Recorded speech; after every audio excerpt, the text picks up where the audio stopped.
a chair, the stories begin. Patrick and Randy are letting you in. From the desert lights where the big names are, it's big conversations, little bar.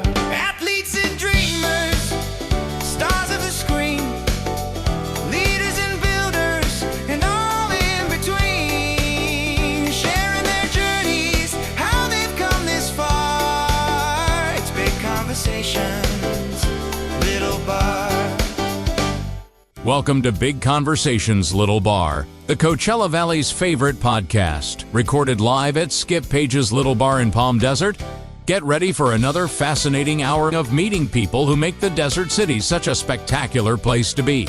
Now, nestled in their corner booth perch, well lubricated and raring to chat, here's Patrick Evans and Randy Florence.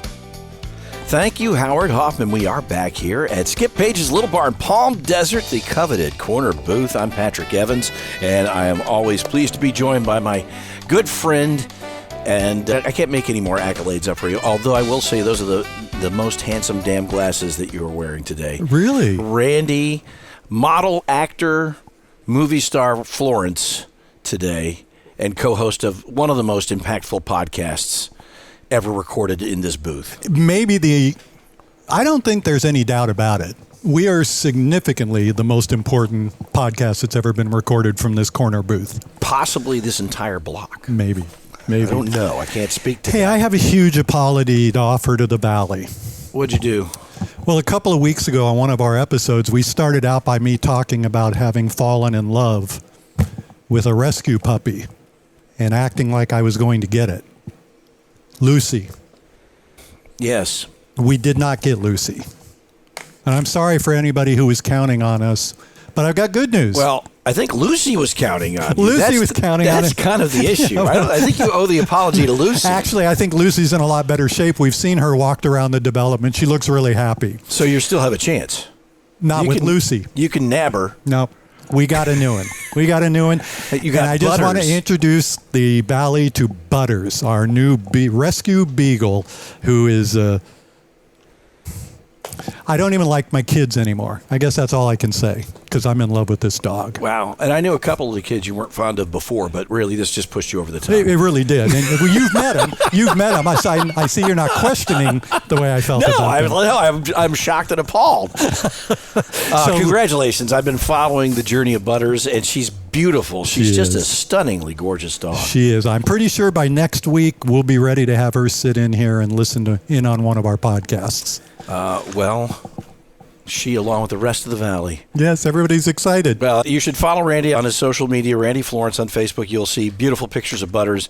And if you have room in your heart and your home, you should also rescue a dog or a couple of cats. Do your part. The shelters are overflowing. So You can stop by Animal Samaritans. You go to Palm Springs Animal Shelter.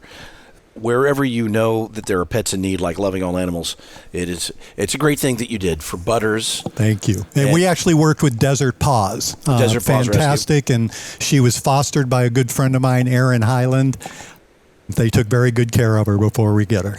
Well, it's super exciting. I am so pleased for you guys. Can't wait to meet Butters. Well, I told you, it's like a secret community. You know, it's like all these people are like, oh, you should get a dog, you should get a dog. And as soon as we did, it's like everybody invited us in. Oh, you got a dog? Now we'd like to talk to you and treat you well. It's hard to trust people who don't have dogs. But now, yeah, but you're back at the club, You got cats, too, so we do that have cats. offsets some of that. We do have cats. We have, more importantly, a terrific guest today. Yes, we do. We've been talking about getting Jimmy on the program for some time. Yeah. And he has steadfastly refused. I don't know what happened to worsen his judgment, but he showed up today. He did. I think he was just walking past and we pulled him in. He didn't really have a choice. Jimmy Steinfeldt, welcome. It's great to be here. We're really excited to have you here. Are we hearing Jimmy okay? Might want to crank Jimmy up a little bit. Yeah, crank him up just a little. That'd be great.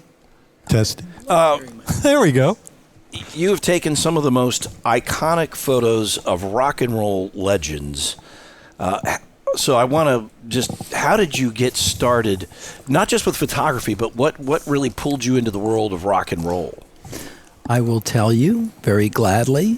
I'm going to do a little promotion of my book in that regard, Jimmy Steinfeldt, Rock and Roll Lens. And in my book, I answer fully your question you just asked.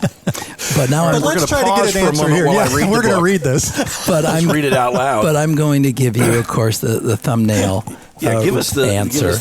Cliff's Notes version. So when I graduated college from San Diego State University, I wanted to see the country. I hadn't really done as much traveling as one might think at that time, and I decided, how am I going to remember everything I saw on this cross-country car trip years later?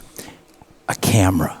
I'll get a camera. And I had a buddy in college who was a fine photographer, and we went and picked out one for me that I could afford, $100 Minolta. And I didn't know how to use it. He showed me. It's, So you hadn't dabbled in photography in your youth? Very little. I did take a class in high school, or maybe even junior high, but it didn't addict me to photography at that time, which I would become an addict of later.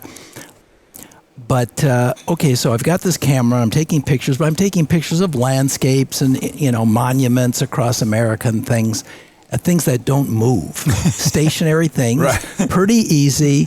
The old manual cameras were actually quite simple. You only had to make like 2 or 3 settings. Those original Minoltas were really smooth cameras to use. We traveled with them. Yeah, and many of the pictures in this book were taken with that camera. It's just incredible. But anyway, okay.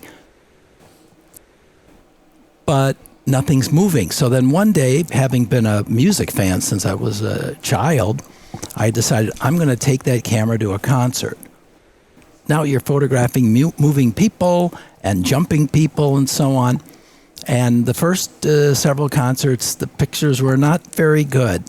But I guess I must have been born to this because, without instruction, by trial and error, I got better and better at it. This was in the days when you had to focus manually. Right. Boy, was I happy years later when they came out with Autofocus. Autofocus. Well, you walked in with a camera. Do you carry a camera everywhere you go? I do. Yeah, that's one of my phrases, like that old commercial, your camera, never leave home without it. And for some of our younger friends, we'll supply a picture later of what a camera is. Yeah, right. It doesn't have a dial on it. It's not a phone.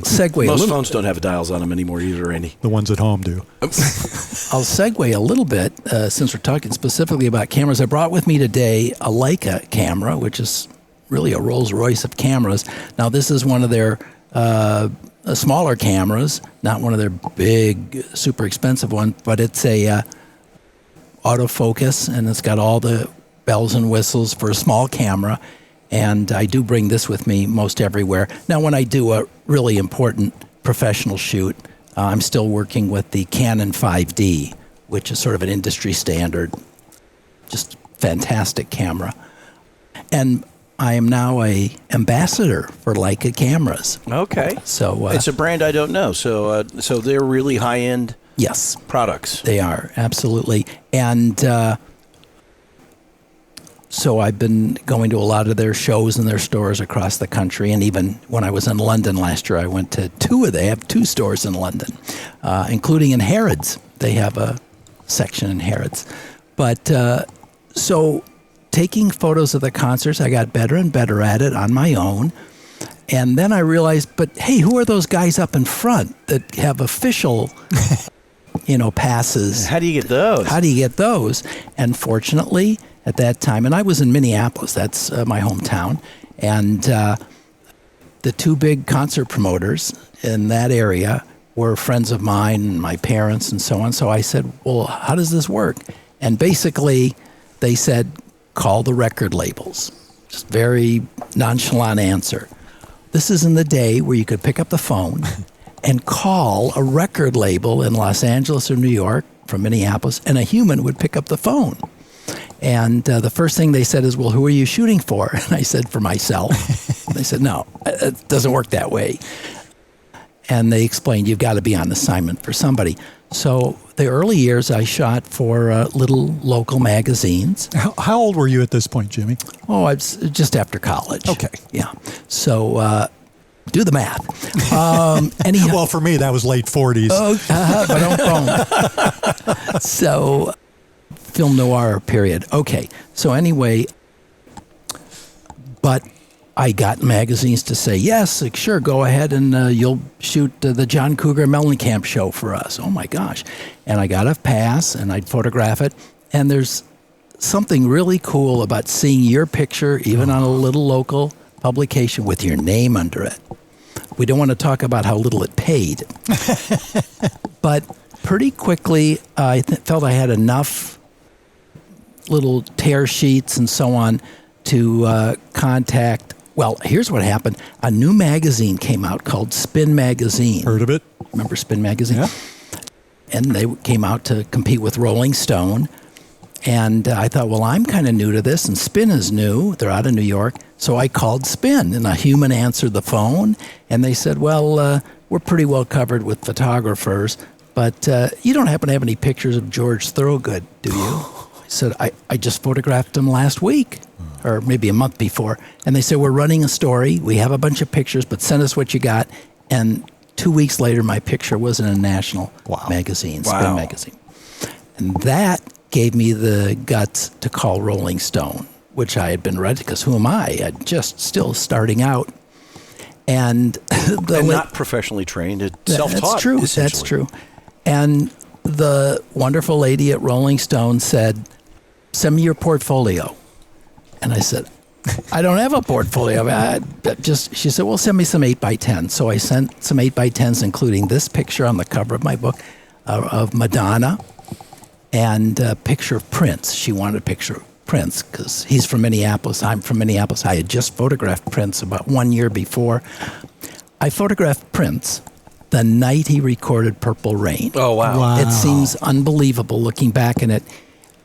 But he had the foresight of a lot of things, but he had the foresight for that particular show to have the sound truck from the record plant, I think out of New York, trucked into Minneapolis, and the great David Z out in the truck recording all the songs he played that night, because he had already started working on the movie. Yeah. And I'm not even sure he would have known, Prince would have known, that, within a few months or whatever, that recording was so well recorded and the performance was so spot on. When you turn the radio on now, all these years later, that's the song you hear, the live recording with some tweaks. And I was there. Oh, God.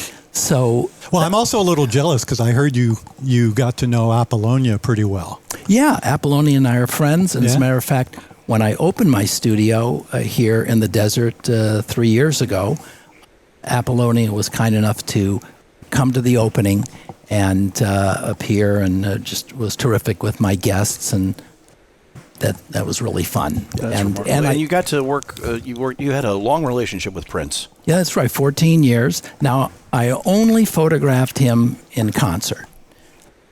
I regret that he never asked me, let's do an album cover, but he could choose anybody he wanted, of course. But a year and a half ago, Iconic Images out of London, England, a big publishing company and gallery, put out a humongous coffee table book on Prince. It's called Prince Icon.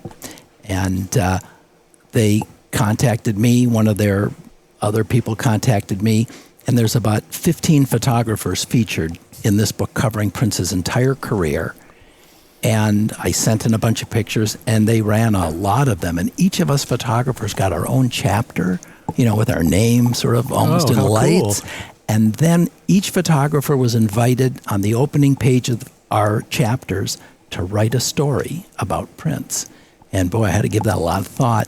And I'm very proud of that story that I wrote. So that was, and then about a year and a half ago, when the book came out, they had a huge celebration in London, and I decided, this is once in a lifetime. So I flew to London and spent a week there, primarily for the unveiling of this book and the gallery. They also invited me to have a giant print of one of my favorite pictures I had done. I shipped it to them rolled up and autographed by me, and they framed it and put it up with other legendary photographers that were there. That many of them I had followed their careers during my career. So that was really exciting. And the final chapter, no pun intended, of that little story is maybe 6 months later, that London publishing company called me and said, "Do you have any pictures of Elton John?" I said, "You're doing your next book on Elton John, aren't you?" They said, "Yeah." I said, "I do." So I sent them a whole stack of pictures, and I've got a chapter in the Elton John book, which just came out in November, and very proud of that. So that's 2 books now with iconic images out of London. Congratulations. Yeah. Let's go back a little bit. When did you get that? How old were you when you got that first Minolta? I think I was in my teens. Yeah, my late teens. What was life like for you before then? What were you doing at home? So I'd always been in love with music. Okay. As a listener. Big family?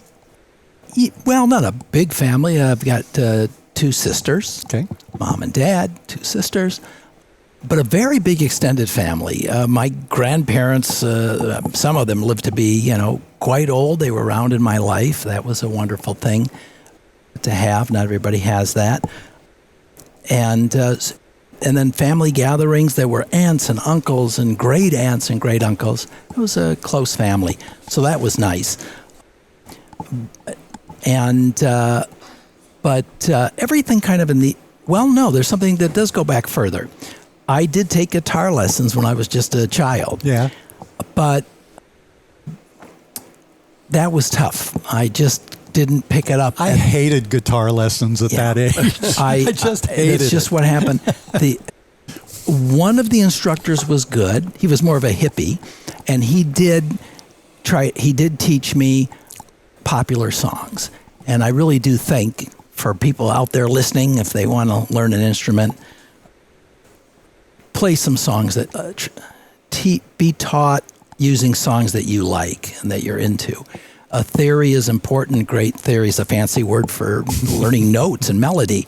But for a little kid, that just killed it for me, because the next instructor I had wanted me to learn how to truly play guitar. Yeah.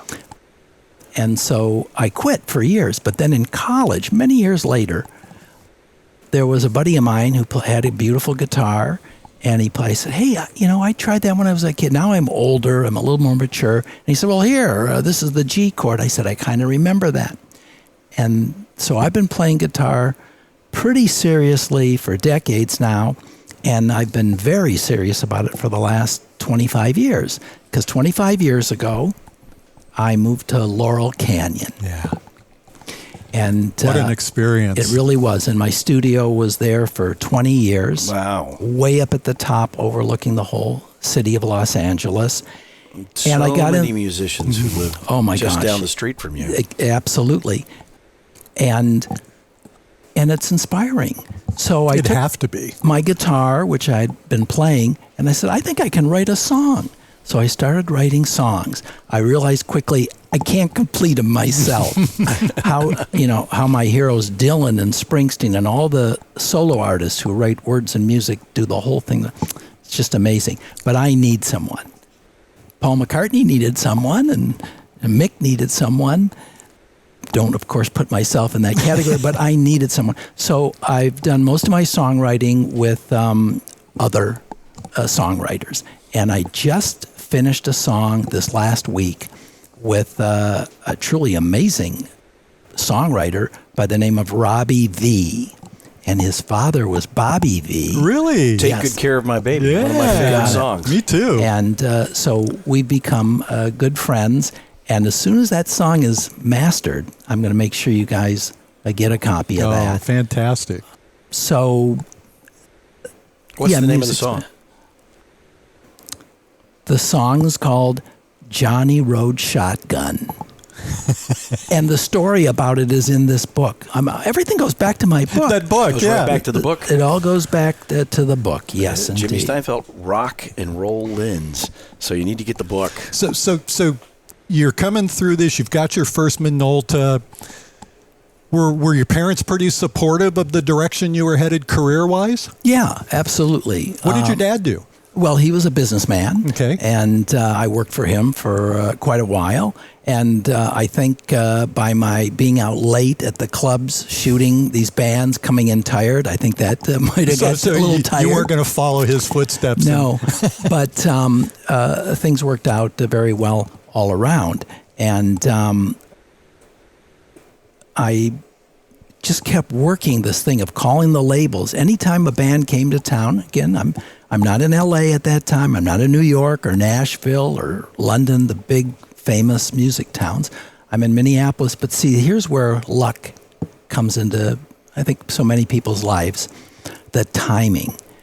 There'd always been music and wonderful artists in Minneapolis, but the 80s was just an explosion. And Prince was a big part of that. Yeah. There's no question about it. And but in addition to what Prince was doing with rock/R&B, there was a garage rock or punk rock scene that was going on independently. Mm-hmm.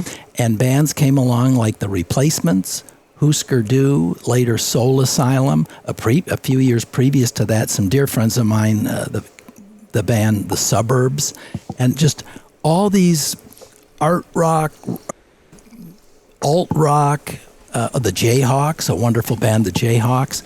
I could go on and on. Why this wasn't happening in the 70s this way, why this wasn't happening, and it happened right when I was starting. So I ended up doing album covers for some of the local bands. And then eventually it got to where, to push the envelope, I need to get out of Minneapolis. Yeah. I need to be in New York or LA or even Nashville. And I chose LA because our family had vacationed there since my youth, and it's beautiful and warm and yeah. Once you've been to the West Coast, especially from a place like Minneapolis, which you is a can't great ever city, forget it. Yeah, you want to go back. It's allures. And did that include any trips here to the Palm Springs area? Yes. Okay. I'd been coming to the Palm Springs area since I was a teenager. First, because even when our family would come out to visit family in Los Angeles, we took an occasional side trip here to the desert. But when I was at San Diego State, when I was a young adult, my aunt and uncle lived here.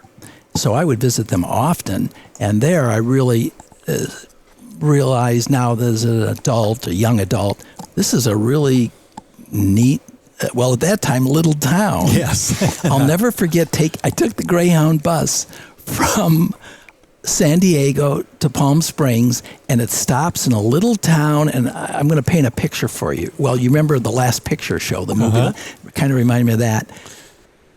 We stop partway along the way, the Greyhound bus does, and there's like a swinging sign, the wind is blowing, and it's probably the tiniest bus stop in all of America's Greyhound stuff, and the little sign says Perris.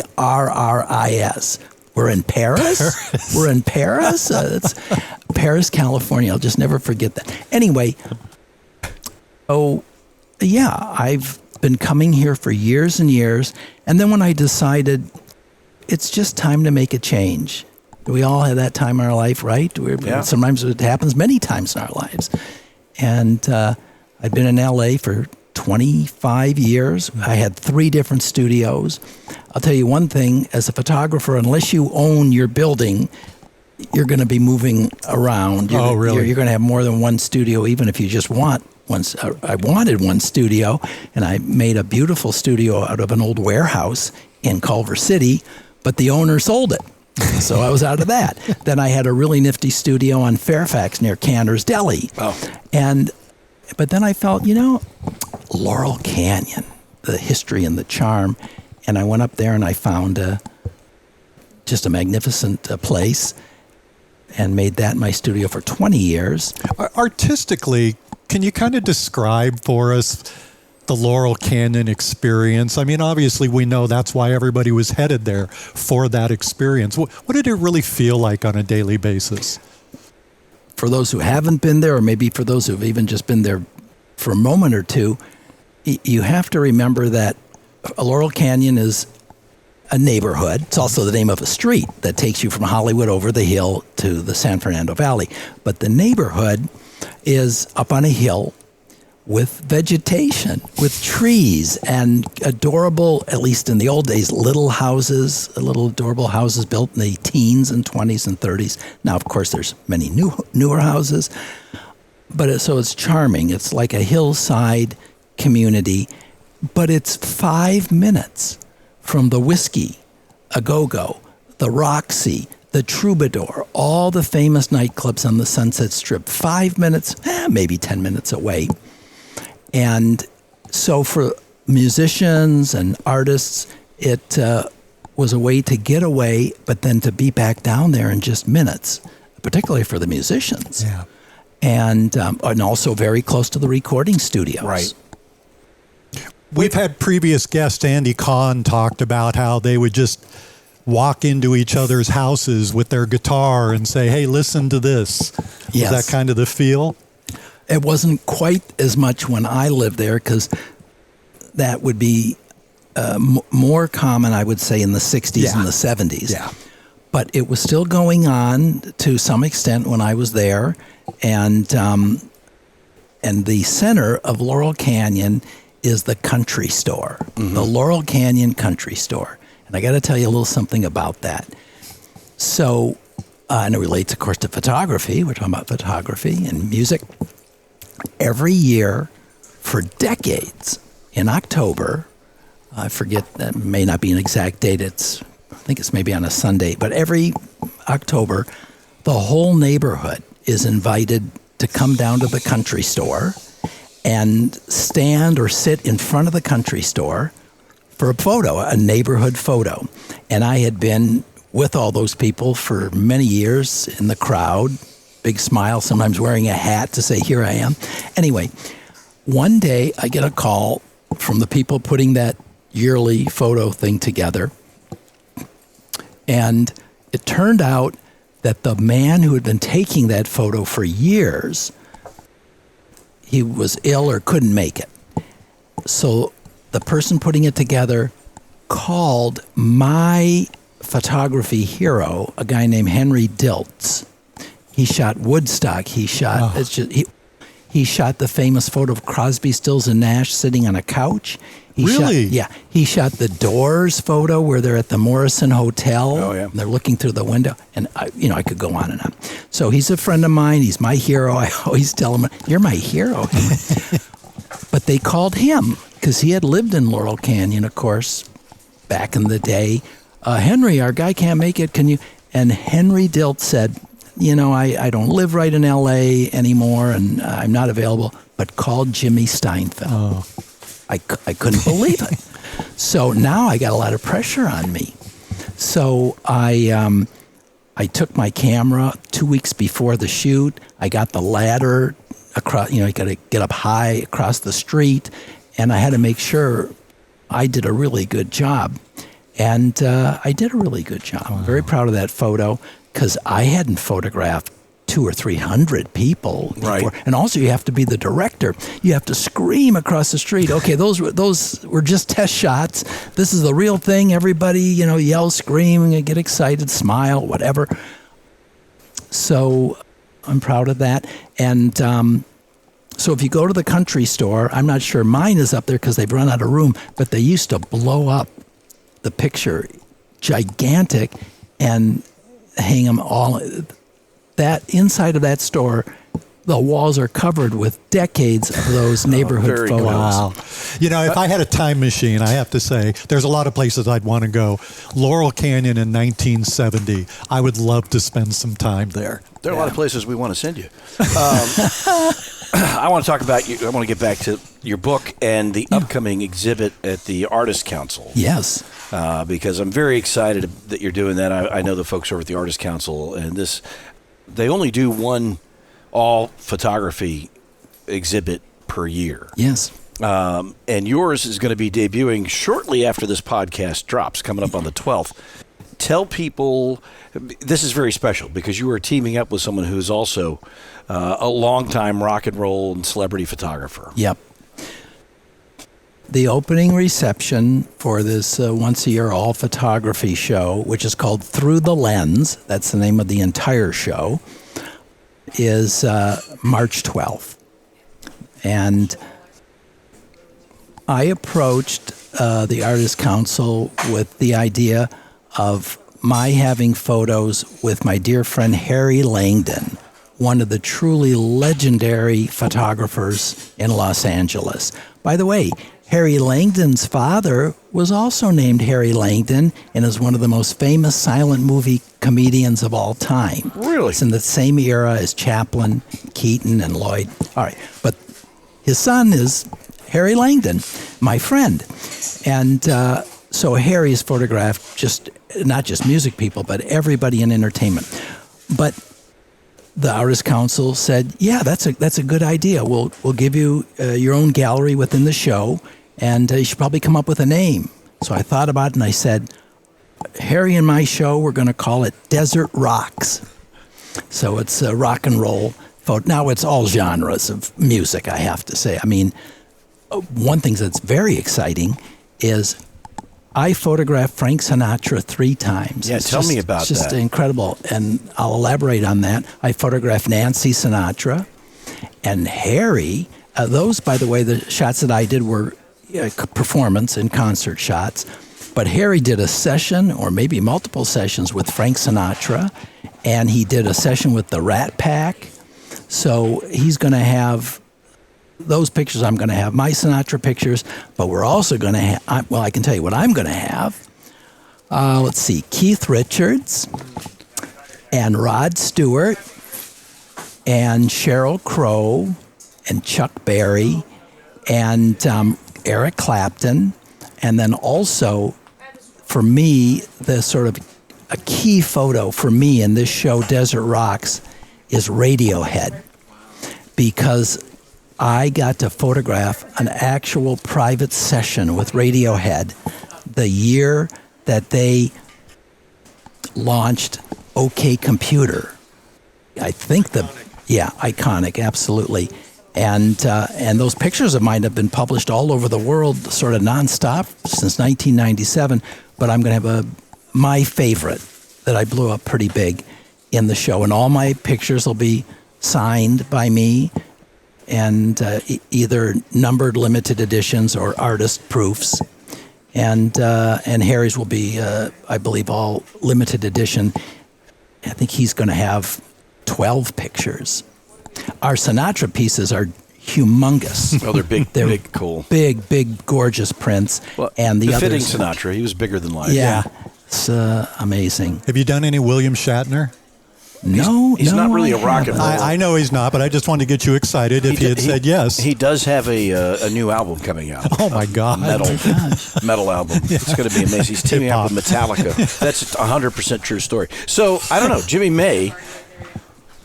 It could happen. You might be able to shoot William Shatner doing his Metallica song. I would love to do that. I just read they're doing a residence at the Sphere. Metallica. Oh my gosh! Wow, I'd love to see that. That's pretty crazy. That's pretty because they haven't been together for a while. No. My icebreaker question with Shatner, if I ever did a session, I'd say, okay, I want you to give me that fear that you had on the wing of the plane in the Twilight Zone episode. One of the greatest Twilight Zone episodes ever. He wasn't on the wing of the plane. I did. No, the he monster was inside. He was inside. So give me that look. Anyway. So you shot the Sinatra in performance. Yes. Where were those performances? 2 of them were in Minneapolis, and then one was in Los Angeles. I photographed his 80th birthday party. Oh wow! Now there were 1,000 or 2,000 people there because it was at that famous venue by USC. And it was a televised event. And Bob Dylan performed. I photographed Bob then. I photographed Bob Dylan many times. He's also from Minnesota. and I've met him. And I talk about in my book, both of my grandmothers were friends with Bob Dylan's mom. That's a great story. Yeah, it's kind of fun. Mrs. Dylan. Yeah, but so Bob performed for Frank at Frank's 80th birthday. I was up in the balcony photographing the event, and all kinds of famous, important. I'm remembering that. I remember watching that special, and Frank and Barbara were they were set up. They had like little tables. Yes. And I remember seeing Frank and Barbara there, and I loved. Rickles came out. Oh. And he said, "Frank, let me make you feel at home."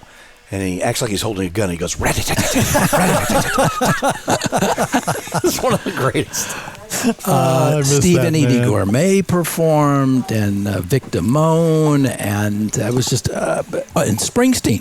Springsteen performed. So I got to photograph that whole live show, and at the end, Frank came up from his table, and it was like a curtain call, and they all sang, I can't remember what they sang, maybe New York, New York, and or maybe Happy Birthday, but they brought out a giant cake, and it's a very cool. Oh. But that must have been very cool, just to, especially with all of those celebrities and such a special occasion. To be with Sinatra on his 80th birthday. Yeah, I've never forgotten that. I just happened to flip to this. I talked about Bob Dylan, who, of course, we all admire. And so we're looking at Tom Petty and Bob Dylan. That's correct. Yeah. This was a really special show. I know those of you in the audio audience can't see it, but it's Bob Dylan and Tom Petty performing in, I think, 1985. They did a tour with the Grateful Dead. Wow. I mean, my gosh. Tom Petty and the Heartbreakers opened up every show. They opened for the Dead. Yep. That is amazing. And at the show I went to, the evening went Tom Petty and the Heartbreakers did a set, then the Grateful Dead did a set, and Bob Dylan, if you will, was the headliner that night. But they would switch back because Dylan and the Dead not only were good friends, but I think they didn't want to feel like I'm going to be the headliner for every town we go on. Well, anyway, but this was the beginning of the Traveling Wilburys. Oh, one of my all-time favorite groups. Because I don't know all the details, but I think after being on tour together, they had known each other, but I think they became very good friends from this tour. And soon after I took this picture, the next thing you know, there's a band called the Traveling Wilburys. That was a super group. Yeah. What I'm trying to find here also is my Sinatra picture, which is, again, when I was in Minneapolis, I photographed Frank once when he did a solo tour, and then the Rat Pack tour, the Rat Pack reunion. Right. And did they actually tour Yes. the Rat Pack? They got back together, but then Dean was sort of not well and dropped out, and Liza Minnelli stepped in. That's exactly right. And so when they came to the Twin Cities, I photographed that show. And was Liza with them at that time? Yes. I think, as I recall. I'm pretty sure she was. Here's the picture. Yeah. And it's such a short story. And you mentioned Dean Martin. Can I read this very short story? Absolutely. Okay. And this will leave the listeners salivating for reading themselves other stories. But this is this. Well, let me tell you that in my book, this book has 50 pictures that I've taken during my career. It could have thousands, but it has 50. And I wrote each of the stories, and they right across from the picture. So here's the picture. And by the way, it's Frank Sinatra, Sammy Davis Jr., just a few feet apart from each other, singing, smiling. And I wrote this: Dean Martin is my favorite singer of his era. Along with his fellow Rat Pack members, he did a reunion tour. But just one day before the show, Dean got sick, or he couldn't do it for some reason. I was lucky enough to photograph Frank and Sammy, but I'll always regret never having a chance to see Dean. Oh, so you have no pictures of Dean? That is true. Oh. I did see him once when I moved to L.A.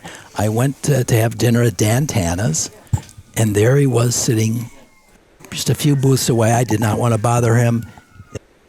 I think he had a difficult last few years. I think that's safe to say. We'll just let him be. But I love Frank. We all love Frank.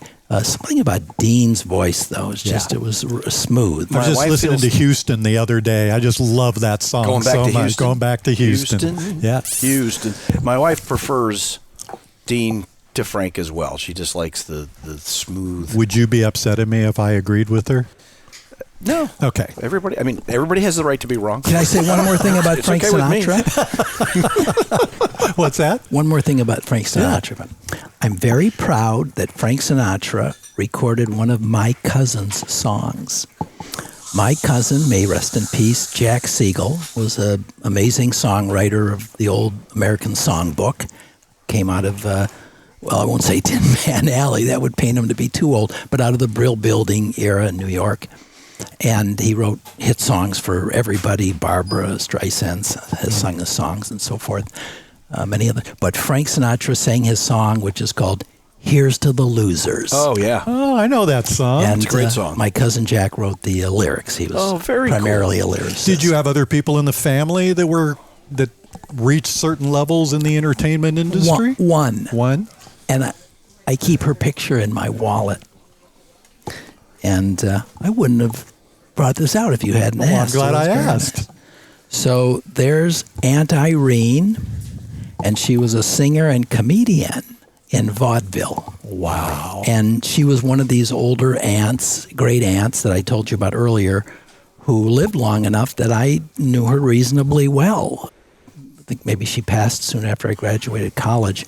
So It I must mean something yeah, to you. You absolutely. hang on to that. Yeah. That's And, very cool. I found her old records and I digitized them, so that was kind of fun. Do you mind if I thumb through the book? I wish you I'm would. going to ask some I'm questions. going to get into Look some out. stuff here. You've been in front Danger, of some danger, iconic Will people. Robinson. So I've read some stuff, and I want you to tell me if it's true, and then kind of talk about it. You once drove Johnny Cash to a photo shoot in your Mazda, That's right, and you had an interesting conversation with him. I did, and that's the song that Robbie V and I just completed. It's based on that incredible once-in-a-lifetime experience. I did photograph Johnny Cash many times later, and but never again was I. So what happened there? You want to know how Yeah. did that come Oh, about? Yeah, how did that come How do you end up in the car with Johnny Cash? If you can find the picture in there, I'm going to read it. Because I couldn't possibly tell it as quickly and easily as if I just read it out of the book. And it's such a fun story. We're flipping through. We're looking for This it. is riveting. That sounds like from a movie. While we're flipping through, unless you You found got it another there. one. Yeah, when you find Johnny Cash, I'll tell the story. What How else? about, do you remember the story about being at the Minnesota State Fair watching fireworks with Rod Stewart? Certainly do. And Rod Stewart, that is one of the pictures that's going to be in the show. Yeah? At the Artist Council. I became a quasi-official photographer at the Minnesota State Fair. I'd worked at the State Fair since I was a teenager. I sold ice cream cones.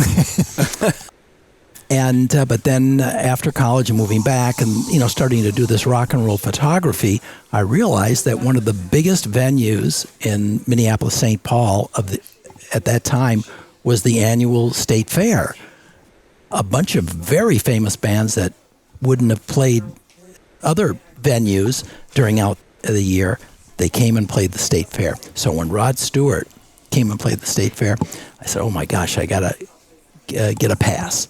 And I got a pass that allowed me to shoot every night, all the bands that would play over the 10 or 12 days, and those would be published in a local magazine.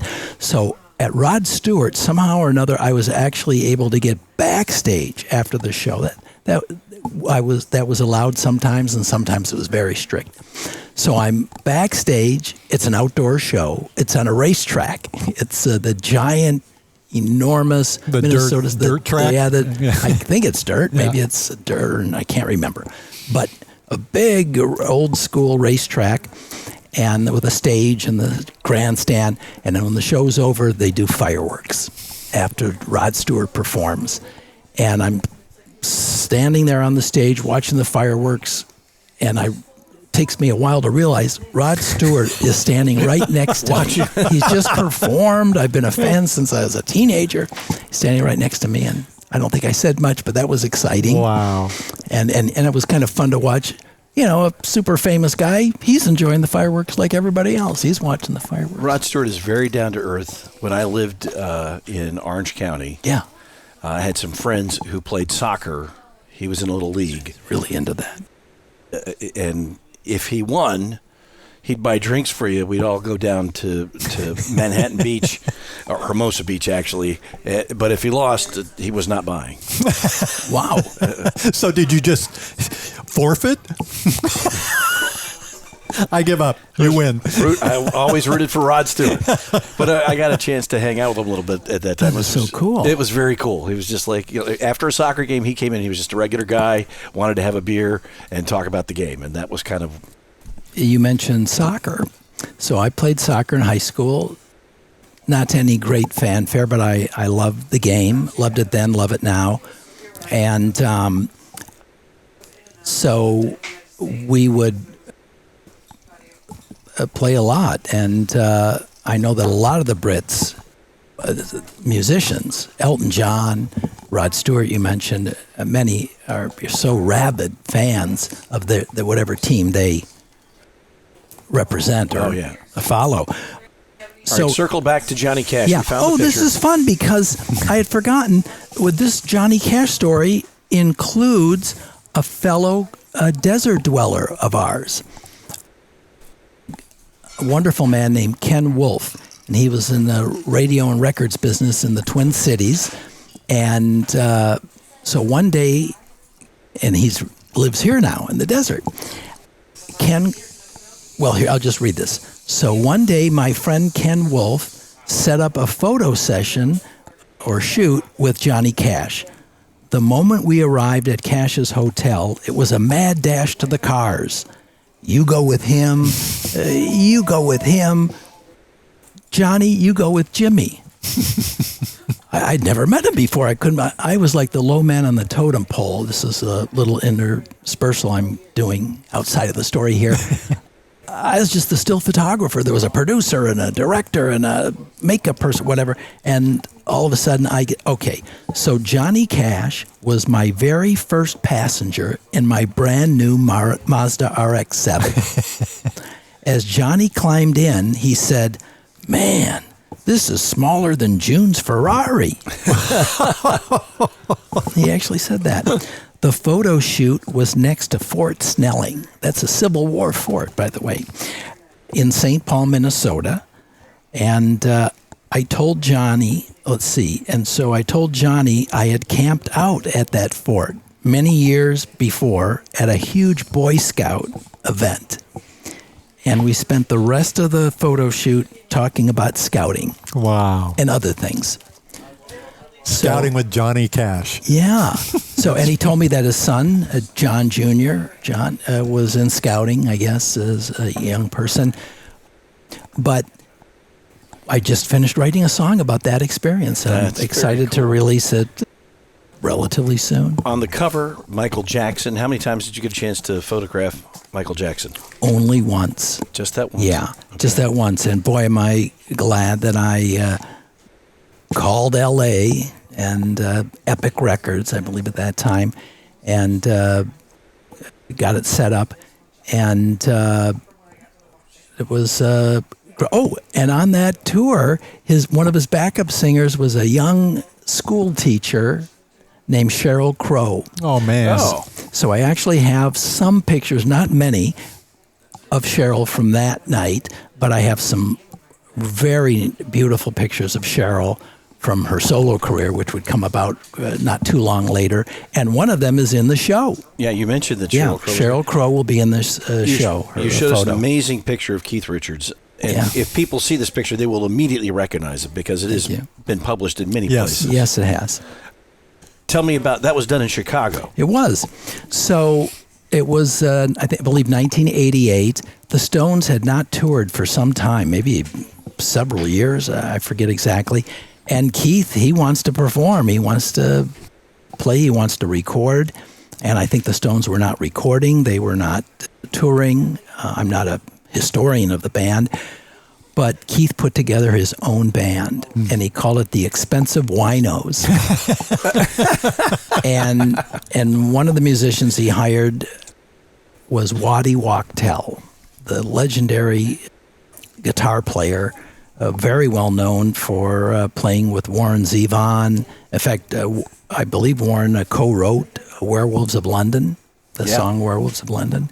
And anyway, Waddy's played with everybody. For the last many decades, he's been not only the guitarist for Stevie Nicks, he's the musical director Holy cow. of her tours. So this is a heavy-hitting band. Yes, and I wish I could quickly remember all the other amazing guys. And I mean, imagine if you get a call from Keith Richards. I'm putting together a band to record a tour. So he did a wonderful solo record, and he toured. He didn't play Minneapolis. I was so disappointed because I had never photographed the Stones at that time. Later, I would photograph the Rolling Stones. I could tell you stories about that. But I thought, it can't cost that much to fly to Chicago. I'm going to fly from Minneapolis to Chicago. This might be the only chance I'll ever have to photograph someone in the Stones, because it was, at that time, it was looking like the Stones might not ever get back together. Now, since then, they've had Desert trip. unbelievable. But at that time, I thought, okay, I'm going.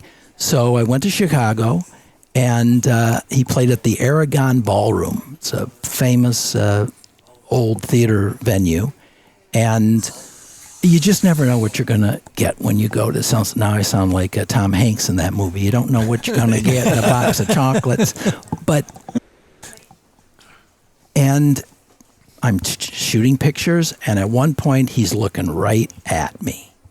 And to me, that's just the ideal picture. That's gold. Yeah. So I have my picture of Prince in this book. It was the same that night of Purple Rain. I mean, he was such a great performer, unbelievable. Yeah. And he would engage with the audience, eye contact. But there were many people there. Yeah.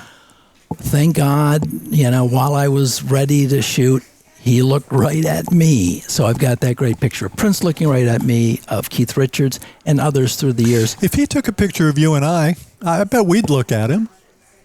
Possibly. Yeah. I don't know. If you were performing on stage, you might not. Well, maybe that's the point. Exactly. Now, aside from all these incredible photos that you've gotten to take over the years, sure, it's been a ticket to see some of the most iconic performances in some great shows. I mean, like, people would kill and spend a lot of money to go to these concerts, and you were getting paid to go take pictures. That's true. That's very, very cool. Been a great bonus. I might mention, we don't have to talk just about Prince, but I'll tell you one last thing about Prince. The last time I photographed Prince was at the Hollywood Bowl, so that felt kind of extra special. Now I'm living in L.A., and it's always a big thing when an artist plays the Hollywood Bowl. Yeah. And in this book that came out in November, 2 Novembers ago, on Prince, they used 2 of my pictures from the Hollywood Bowl show. Oh. One in color and one in black and white. And there's one other thing. When Prince opened his giant studio in the Twin Cities called Paisley Park, maybe you've heard of that, I was one of the first photographers invited out there to photograph it. And, when you're taking pictures, you don't know where they're going to be used in the future, how they're going to be used. In that gigantic, so I took those pictures decades ago, in that gigantic coffee table book on Prince Icon that came out about 2 years ago. The only picture of Paisley Park in that book is mine. Wow. And they used it, 2 pictures side by side. They called it a double truck. Maybe someone in publishing can explain that to me. So I was very excited about that. That's really cool. Do you get surprised and pick up something and see a publication, see your photo in it? Yeah, I still do. It's still fun to see that, see your name under there. Do you see some of these pictures and you think, I don't even remember selling this picture to them. Yeah, well, in a way, I don't remember selling it because I have an outstanding agent. Right. I'm with Getty Images, which is are incredible. The world's largest agency. And maybe some other time I can tell you how I got in there. It was a crazy turn of events. But so when people need photos, whether it's for a little project or a TV show, or sometimes I'll turn on the TV, years ago anyhow, at Ellen DeGeneres or Oprah or a number of shows where they'd have the famous person they're interviewing, and then there's pictures behind them. Yeah. Oh my God, there's one of my pictures on national television. And so you'd get a payment. A lot of those payments are not that big, as everybody thinks, oh my God, that must be $1 zillion. But it adds up. It's a great thing. And for me, it's just more exciting to have your name up there and be proud that you've photographed these people that I admire so much. I love this book, and I want to remind our listeners, Jimmy Steinfeldt, Rock and Roll Lens. You can get this. The pictures come. There are 50 pictures along with 50 stories that he has curated. Out of the many thousands that you've taken, I don't know how you whittled it down to 50, but that's a pretty impressive job. That was. And once again, Jimmy's work is going to be at the Artist Council starting on the 12th, runs for about a month. And I'll be signing these books. Signing books, and the images there are for sale as well. They are, absolutely. So if you are a rock and roll lover, and he's got some big pictures of Frank Sinatra, I better not go in there because it's out of my budget. It's out of my price range. But this has been so cool. Yeah, I mean, this is right up my alley. I love the history that you've seen through the years on the stage in rock and roll and how you've captured it. It really is remarkable. But the thing that I find fascinating about you is the image the artist comes first. You're not really there to catch the concert. You're really there to catch the picture. Yes, I think that's because a lot of people I got a camera, I'm going to go get to see a show, and I might get a picture or two. But you really are focused on capturing these incredible, iconic personalities. Yes, thank you. And you've pretty clearly done it because your pictures are all over the world. Jimmy Steinfeldt, ladies and gentlemen, thank you so much for spending some time with us It's here. been really fun. I'll mention one last thing. Yeah, absolutely. Harry Langdon and I have truly, I believe, put popular prices, so to speak, on the prints that are in the show. They're affordable. Okay. And well, then I'll be there. All right. Well, the Artist Council does really focus on making art accessible to people. And that's why I'm really thrilled that you're involved with the Artist Council in this way. It's a great organization. ArtistCouncil.com, by the way. You can go and you can find out all the information on the show, which is coming up, and see Jimmy's information. Thank you again, sir. Terrific. It's been great fun. This is really cool. Thanks, I can't guys. wait to get into this book, too. Randy, this beats the hell out of those blurry photos that you showed me of your band. Well, I had Stickship and those are actually drawn. That was pre-photography. Oh, it was like the court pictures. Yeah, they were just court. Yeah, and the biggest and best looking one was me, but I drew it. You did. Well, John McMullen, thank you very much, our producer. And folks, be sure that you subscribe to Big Conversations Little Bar. Our thanks to the team here at Little Bar. They always make us feel well taken care of and right at home. Our thanks to Skip Page. Remember to subscribe so you never miss an episode of Big Conversations Little Bar. I'm Patrick Evans. Big Conversations Little Bar is a production of the Mutual Broadcasting System. This podcast is available in audio and video format. Visit our website at www.bigconversationslittle.bar.com. New episodes are released every Monday.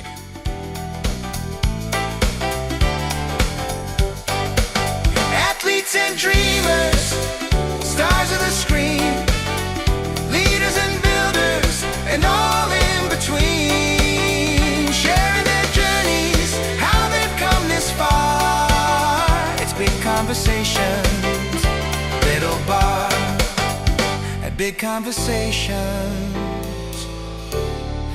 Little